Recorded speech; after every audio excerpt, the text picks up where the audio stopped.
Direto ao ponto. O grande X, não o antigo Twitter, da questão é um negócio chamado terras raras. E se você procurar na mídia brasileira, vai ser muito raro, que não sai discussão nenhuma sobre terras raras. Se você procurar esse assunto entre os economistas brasileiros, aí não é questão de raridade. Você não vai achar nenhum artigo discutindo esta questão que é crucial. É X.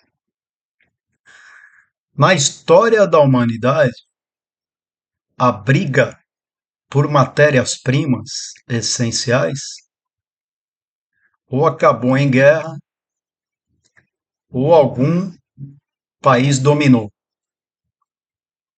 o sistema.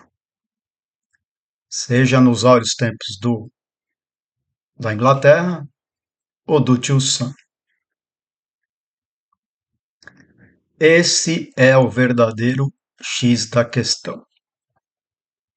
E como sempre aqui, eu trago o assunto quente, muito debatido no exterior, porque o Brasil ele vive numa ilha em outro planeta. Não o Brasil, o país, mas seus acadêmicos e intelectuais. Que a única coisa que eles sabem falar é de dívida pública e risco fiscal. É uma pobreza comparado com as terras raras. A China detém 30% da oferta mundial de terras raras. E os acordos que a China fez com 150 países ao redor do mundo, além da Rota da Seda, lhe garantiu 70% da oferta de terras raras. Esta semana, o governo Trump deu a seguinte declaração: vou comprar 500 bilhões de dólares de ajuda de armamento à Ucrânia. Parece galhofa, mas é aquilo que eu sempre digo nos meus vídeos. Largue a torcida para ir em estádio de futebol. Lá se aplaude, vaia, faz o que você bem entender e usa a paixão. Subentendido num artigo no Financial Times, aí vem a verdadeira questão. Trocar ajuda militar americana porque a Ucrânia detém 40% das reservas de terras raras da Europa. E algumas regiões da Ucrânia, onde há alguns metais chamados de terras raras, pasmem, estão sob domínio russo de Putin, como Donetsk, por exemplo. E aí você descobre o X da questão. Então, o que são terras raras? Segundo o critério do Departamento Geológico dos Estados Unidos, são 17 metais diferentes que dão a capacidade de fabricar ímãs, sabe aquele ímã de geladeira? E esses ímãs são essenciais para transformar em energia veículos elétricos, celulares, sistemas de mísseis, quer dizer, questão militar, e eletrônicos em geral. Os mais conhecidos, chamados de terras raras, ou seja, onde tem esses metais, são o níquel e o lítio.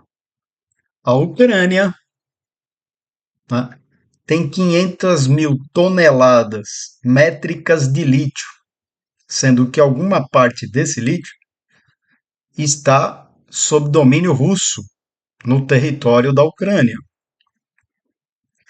A Ucrânia tem reservas de titânio, também considerado terra rara, né?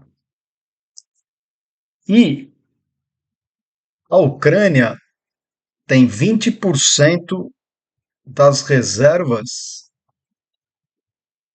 de metais.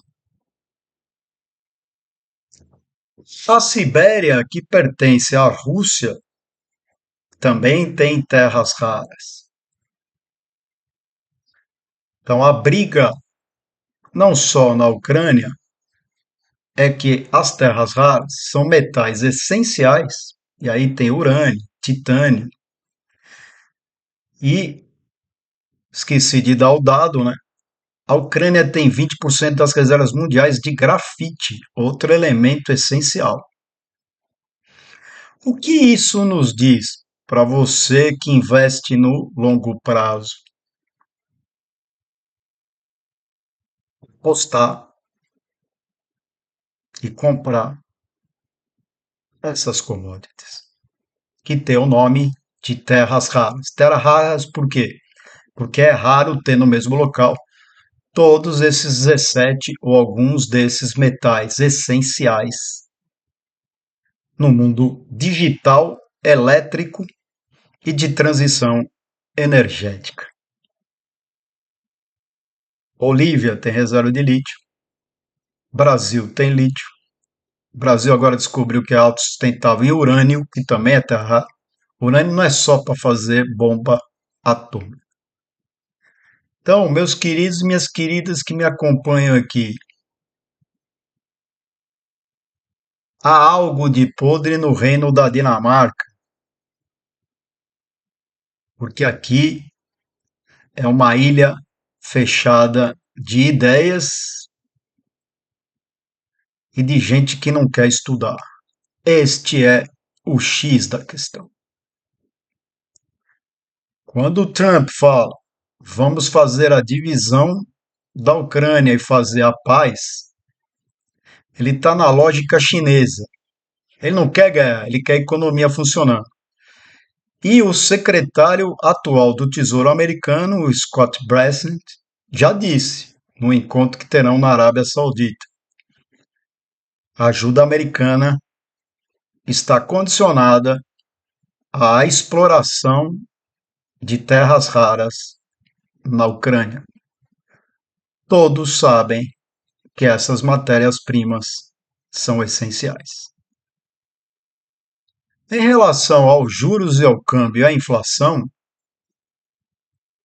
no meu entendimento, câmbio e inflação vai depender da safra brasileira, mais ou menos lá em maio.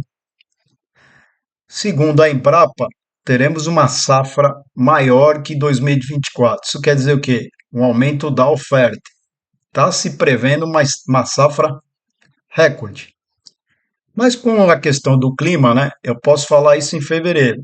Se isso realmente se configurar, teremos uma queda do IPCA mais ou menos para maio, abril, que pode ajudar a queda da taxa de juros.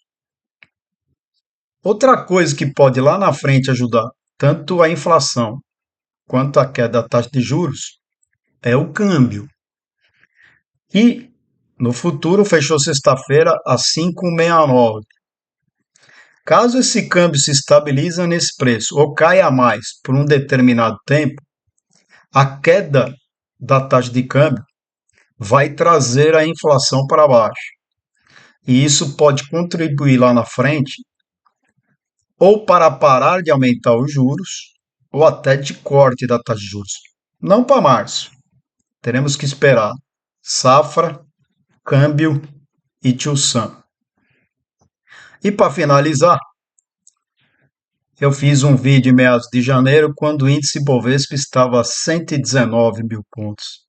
Eu falei, nem tanto ao mar, nem tanto à terra. Um negócio que já estava de graça. E sexta-feira fechou acima de 126 mil. Bastou os gringos colocarem um pouco de dinheiro e a bolsa subiu. Por quê?